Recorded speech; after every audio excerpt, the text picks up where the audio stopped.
Le député de Joliette, Gabriel Sainte-Marie, et le député de Montcalm, Luc Thériault, déplorent une mise à jour économique qui mentionne 115 fois le problème de l'inflation sans offrir de soutien supplémentaire aux personnes vulnérables ou de nouvelles pistes de solutions, alors qu'une récession est redoutée dès 2023. En santé, le bras de fer se poursuit. Le député bloquiste déplore que les personnes de 65 à 74 ans continuent d'être privées de la hausse de pension de vieillesse dont elles auraient, plus que jamais, besoin actuellement, créant deux classes d'aînés, alors que de plus en plus d'analystes redoutent la possibilité d'une récession dès 2023. Le gouvernement canadien semble reculer sur la réforme globale de l'assurance-emploi qu'il a promise pour l'été dernier.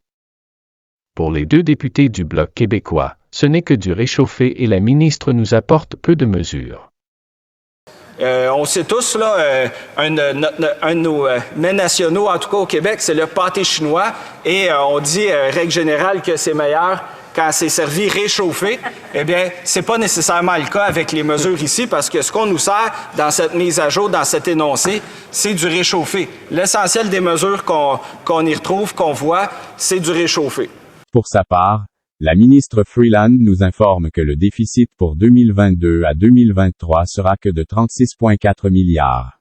Madame Freeland nous informe qu'au niveau mondial, il y a un ralentissement.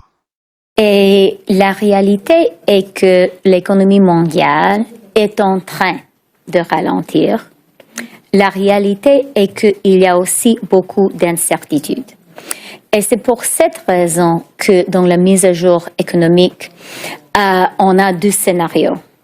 En tournant les premières pages, on était encouragés, on se disait, voici un gouvernement qui reconnaît les problèmes qu'on vit actuellement, à savoir la crise inflationniste actuelle, un problème à l'échelle mondiale qui a des répercussions réelles pour monsieur et madame tout le monde, à arriver à boucler son budget avec moins de ressources, étant donné que les prix ont augmenté, prix de l'épicerie, prix de l'énergie, l'essence, tout ça, sans parler du prix du logement.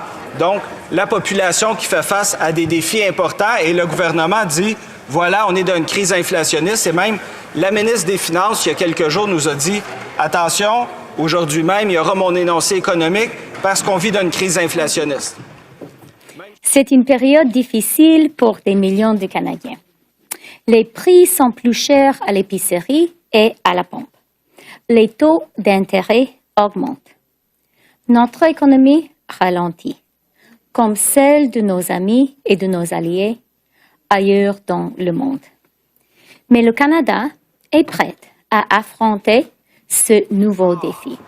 Plus on avance dans le document, plus on le retourne d'un côté puis de l'autre, plus on fait des règles de 3 en regardant les tableaux, les mesures, les chiffres qui sont annoncés, qu'on fait une comparaison avec ce qu'il y avait dans le budget du printemps dernier, plus on se rend compte que tout ça, c'est une bien belle rhétorique. Il y a une reconnaissance des problèmes économiques auxquels on fait face, mais quelles sont les solutions qui sont avancées pour y faire face? Eh bien là, Madame la Présidente, je dois malheureusement remarquer qu'on reste plus que sur notre faim. En fait, il n'y a pratiquement pas de nouvelles mesures qui sont proposées dans cet énoncé économique. On rappelle ce qui a été adopté depuis le début de l'automne. On rappelle les engagements du dernier budget. On annonce qu'en 2024, il pourra y avoir d'autres mesures. Mais aujourd'hui, maintenant, qu'est-ce qu'il y a de nouveau? Pas grand-chose. On est en crise inflationniste, les prix augmentent. Évidemment, les premières victimes de cette augmentation des prix-là, ce sont les personnes qui ont des revenus qui ne sont pas ajustés pour l'inflation, à savoir les aînés. On le sait, ce gouvernement a décidé d'aider les 75 ans et plus, mais a laissé de côté les 65 à 75 ans. Donc, ce gouvernement a créé deux classes d'aînés. Mais là, aujourd'hui, face à une augmentation des prix importante, les logements, les rénovictions, l'essence, le prix de l'épicerie, bien là, on a les aînés à faible revenu de 65 à 75 ans qui se retrouvent avec pas suffisamment de ressources pour pouvoir s'alimenter correctement, doivent se tourner vers des banques alimentaires et faire des choix déchirants et très humiliants. Eh bien, dans cet énoncé, étant donné qu'on reconnaît le problème de la crise inflationniste actuellement, c'était aujourd'hui qu'il fallait amener des mesures pour ces personnes-là. Nous, au Bloc, on dit ne créez pas 2 classes d'aînés, augmentez tous les aînés dès 65 ans la pension de sécurité de vieillesse pour couvrir l'inflation et avoir un minimum de justice sociale. Eh bien, volontairement, ce gouvernement a refusé de faire ça. Madame la Présidente, je vais ici vous présenter mon hypothèse. Pourquoi est-ce que le gouvernement refuse d'aider les 65-75 ans? Je crois qu'ils se disent, nous voulons faire en sorte que les paiements ne soient plus suffisants pour que les personnes à faible revenu de la première catégorie des aînés que ce gouvernement a créé, 65-75 ans, qui n'aient plus assez de soutien public pour arriver à la fin du mois et comme ça, ils et elles seront forcés de retourner travailler. Donc, ce gouvernement, en 2015, se pétait les bretelles d'avoir défait la loi conservatrice qui repoussait l'âge de la retraite à 67 ans. Mais quand on regarde l'action face aux aînés, 65-75 ans, face à l'inflation, ce que je vois, c'est que ce gouvernement ramène une politique semblable par la porte d'en arrière. C'est-à-dire, on va s'assurer que les 65-75 ans n'aient pas de ressources suffisantes via les fonds de pension et tout, publics, pour joindre les deux bouts. Et comme ça, ils vont être forcés de retourner sur le marché du travail. C'est très hypocrite si c'est l'objectif visé. Et si c'est pas l'objectif visé, ben je sais pas c'est quoi. C'est soit de l'incompétence crasse, mais je m'attends plus à une hypocrisie crasse de la part de ce gouvernement ici. Bon, alors bonjour tout le monde. Disons, aujourd'hui au huis clos, on a trouvé le temps long parce que on retrouve pas grand-chose dans l'énoncé économique de l'automne. Quand on entend le discours de la ministre, quand on lit l'énoncé, ben on voit qu'il y a une certaine préoccupation. On reconnaît qu'on est dans une crise d'inflation. On reconnaît qu'il y a un risque de récession à l'hiver prochain. Mais après ça, quand on regarde quelles mesures est-ce que pour le monde, faire face à tout ça, à ces risques-là, à l'inflation, au coût de la vie qui augmente, ben c'est du réchauffé. Peut-être comme le pâté chinois, le réchauffé goûte meilleur.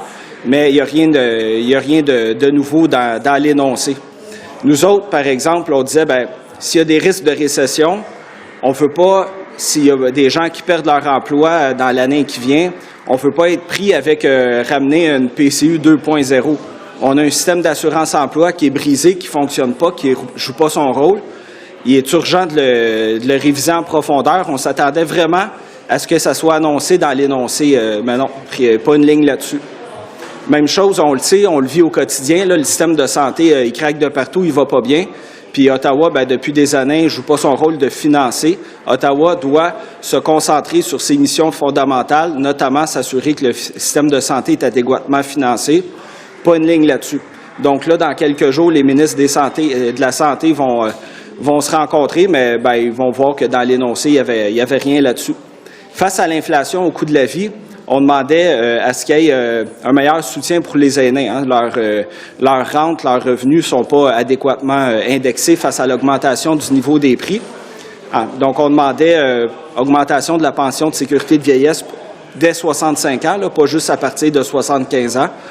Ben, encore une fois, là, pas une ligne, pas un mot là-dessus. Pas aucune mesure pour inciter les aînés qui en arrachent à dire, ben, si vous allez travailler quelques jours par semaine, on va mettre des mesures fiscales pour que ça ne soit pas du bénévolat, puis ce que vous gagnez d'un côté, on vous l'enlève de l'autre côté. Non, rien là-dessus.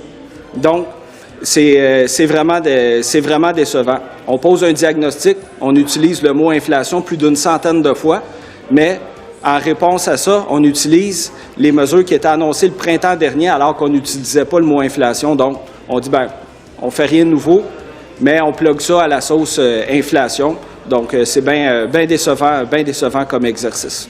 Donc, grosso modo, on s'attendait à beaucoup. La ministre reconnaît qu'il y a un problème, crise de l'inflation, menace de récession, mais ce qu'on est déçu de voir, il n'y a pas de réponse, il n'y a pas de mesures concrètes face à ça. C'est que du réchauffé. Donc, je le répète encore une fois, l'assurance-emploi, c'était le meilleur moment pour régler ça, dire on va s'y attaquer, on va moderniser le régime, le rendre efficace. C'est pas là. Les aînés, dès 65 ans, pas de nouvelles mesures, puis même chose pour le système de santé, pas de financement additionnel alors qu'on est en pleine crise. Bien décevant. Merci.